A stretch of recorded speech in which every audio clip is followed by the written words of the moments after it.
So really quickly, I want to talk with you guys about maybe there's some of you that are wanting to transition into cashless payments, and I wanted to offer my suggestion, my opinion for what you can do.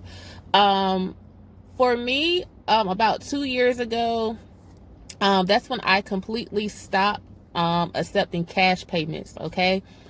Even checks up until that point, but I'm gonna get back to the check situation in just a second.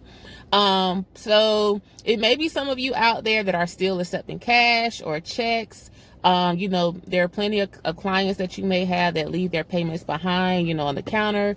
That's in the form of a check or cash. Now, it's nothing wrong with that, but the larger that you grow, the more people that you bring on to help you, that's kind of like it's not a convenient situation, and I'm gonna explain why. When I was doing that, guys, when I started hiring people, for me it was okay when I was by myself, okay, because I could just pick it up, on my way out the door, and it was just me, so I didn't have to worry about someone, getting the payment for me and figuring out how I'm gonna get it from them. Because when you start hiring and you're not able to be on every house, or every job, your staff or your team, they're going to be the ones to collect payments. And it's fine if you're small. It's fine if maybe you have 1 or 2 employees. But let's be real. The larger that you get, when you start having like 4, 5, 6 employees here, they're scattered everywhere doing different houses, and clients are leaving behind payments, you have to come up with a system to pick these payments up or to get these payments from your staff every day, which is a time waster. Nobody has time for that. Okay. And on top of that, it's risky. Okay. Very risky. Now, when I say risky, for me, when I was doing it, there were several times when my staff would lose payments. They would lose checks.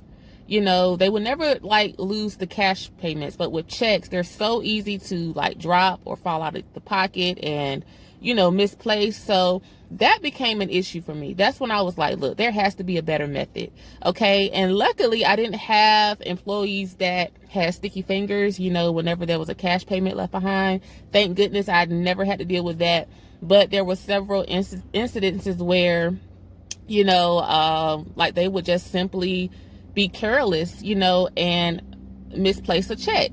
And that would leave me having to contact my client, hey, I'm sorry, but we misplaced the payment. Is there any way you could put a stop payment on it? We'll cover the stop payment fee and, just reissue us another check. That is so unprofessional and so, I just hated doing that. But that was the position that, I was put in for allowing staff to collect payments. So I was like, there has to be a better method. So I ended all cash payments, all check payments, and I sent the letter out to all of my clients, explaining, hey, effective this day, I will no longer be accepting cash or checks. Everything is going to be electronically paid, electronic payments only.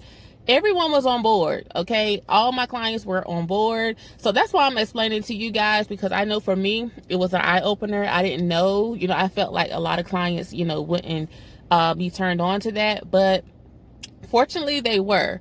Okay, they were absolutely good. So some of the some of the electronic payment systems that you can use Venmo. For me, I use Venmo, PayPal. The system that I use for scheduling, they have a built-in payment processing system that I absolutely love, so that I could capture a credit or debit card over the phone and boom, I'm paid. So that is another system. That if you have like a CRM system, maybe they have like a built-in payment processing software where you can do that. Also, there's Cash App, and those are just a few to name. Now, let me get back to the check system. So you will have clients that are elderly that, will not want to convert to using their debit or credit card because they're fearful of that, which I totally understand. So what you can do in that situation, you can just drive by and collect their payments, or you can ask them to mail them to you. You know, if you have too many, you know, to just go by and pick up, you can ask them, hey, I'll give you my address on the day of your service. Just drop your payment in the mail. Okay, so that's another option. But I will tell you that electronic payments are so much more convenient. Oh my goodness, so much more convenient, so much more easy, you know, to document, you know, that mark their accounts as paid. It is such an easier process, and I highly recommend that you guys do that the larger that you grow. Okay, especially when you get past maybe the 2 employee mark, you definitely want another system in place for collecting payments. Okay, so that is just my suggestion, guys. I highly recommend converting to electronic payments, cashless systems. You don't want, you know, your payments going through so many hands. You know, like I said, luckily for me, I didn't have employees that had sticky fingers. You know, they were very honest. As a matter of fact, most of them did not like keeping payments on them. But at the time, I didn't know any better. I didn't, you know a better system in place until someone taught me. Okay, so that is my suggestion, guys. And if you have a better suggestion, leave it in the comments. Okay, let's talk, let's chat. All right, talk with you guys later. Bye.